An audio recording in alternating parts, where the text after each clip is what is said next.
कांटे थे, उस कांटों में तड़फड़ा रहा था। वो तड़फड़ा रहा था तो उस व्यक्ति ने सोचा कि मैं इस काले नाग को बाहर निकाल के खड़ा कर दूं, बैठा दूं जा करके। तो उसने बाहर से डंडा लेकर के और उस काले नाग को वहां से लेकर के और बाहर निकाल दिया। जैसे ही बाहर निकाला तो काला नाग मनुष्य की बोली में कहने लगा कि मैं तुझे डसूंगा, मैं तुझे डसूंगा। व्यक्ति कहने लगा भाई मैंने तेरे साथ में कोई बुरा नहीं किया है, मैंने तेरे साथ में अच्छा किया है, और मैंने तुझे कांटों में से निकाला है, तू परेशान हो रहा था, तुझे मैंने कांटों से निकाल कर खड़ा किया है, बाहर किया है, अब तू मुझे क्यों खाएगा? बोले मैं तुझे डसूंगा।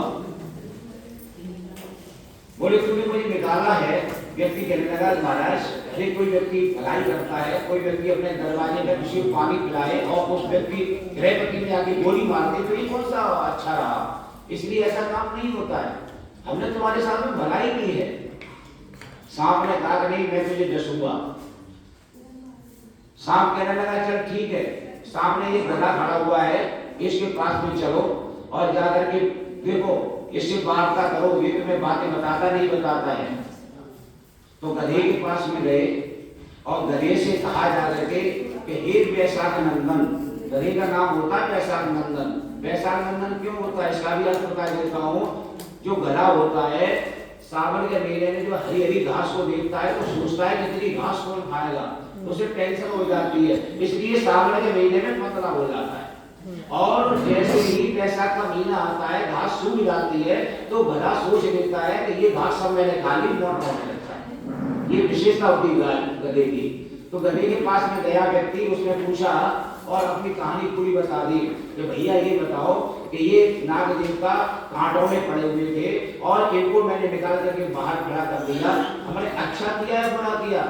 इनकी जान को बचा दिया है। गधा कहने लगा कि देखो भाई आदमी जो होता है, मनुष्य जो होता है वो तो स्वार्थी होता है। स्वार्थी ऐसा होता है कि जब मेरे ऊपर जवानी थी उस समय खूब मैं सामान ढोया करता था और सामान जब ढोया करता था मेरे पर बुढ़ापा आ गया है, मुझे सामर्थ्य नहीं रही है, इसलिए मेरा मालिक अब मुझे भोजन भी नहीं देता। इसलिए मैं कहता हूँ जो नाग देवता कहते हैं वो ठीक है। वहां से फेल हो गए। आगे जाकर के एक गाय थी, गाय से पूछा, उस व्यक्ति ने पूरी कहानी सुना दी कि ये माँ ये बताओ कि ये नाग देवता पड़े हुए थे झाड़ियों में, कांटों में पड़े हुए थे और इनको ला करके मैंने बाहर निकाल दिया, मैंने कौन सा गलती का काम किया है? गाय ने भी वही उत्तर दिया कि बेटा क्या बताएं, जब मेरे पास जवानी थी मैं खूब दूध देती थी, हमारा मालिक हमें हरा हरा चारा खिलाता था, लेकिन आज मैं दूध नहीं देती हूँ तो निश्चित हो गई हूँ, आज मेरा जो मालिक है मुझे भोजन भी नहीं कराता।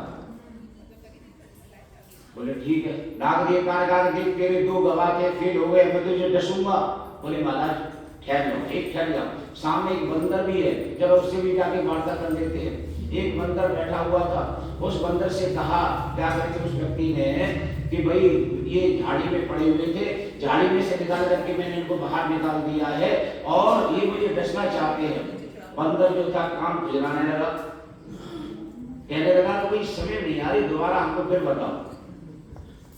व्यक्ति कहने लगा कि महाराज हम आगे के रास्ते में एक झाड़ी थी, झाड़ी में कांटे थे, कांटों में ये पड़े हुए थे और कांटों में से निकाल करके हमने इनको बाहर निकाल दिया। तो अभी कहते हैं कि हम तुझे डसेंगे, उसके बारे में आप अपनी राय बताओ कि ये अच्छा है या बुरा है? बंदर कहने लगा कि इस चीज को मैं प्रैक्टिकल के रूप में देखना चाहता हूँ। प्रैक्टिकल के रूप में मतलब पहले प्रयोग करो, उसका देखेंगे, हमें ऐसे समय नहीं आती है। नाग से कहा कि देखो ये कह रहे हैं कि जहां तुम पड़े थे वहीं डाल दो चाय करके तभी उत्तर देंगे। नाग तैयार हो गए, चलो ठीक है। उन्होंने डंडी में लेकर के कुछ पूछ पकड़ी, जाकर के कांटों में डाल दिया। अब बंदर से उस व्यक्ति ने कहा कि महाराज आप अपना रिजल्ट दो, अपना उत्तर दो। बंदर कहने लगा अरे मूर्ख, अब क्या तुझे रिजल्ट देने, जैसे को तैसा, जहां पड़ा था वहीं पड़ा रहते, भाग चले यहाँ से, भाग चले। समय बताता है, कालांतर ये बताता है कि समय के अनुसार व्यक्ति को चलना चाहिए। हम समय के अनुसार नहीं चलेंगे तो संसार में फेल हो जाएंगे, इसलिए समय को ध्यान में रखते हुए चलना चाहिए। कल के लिए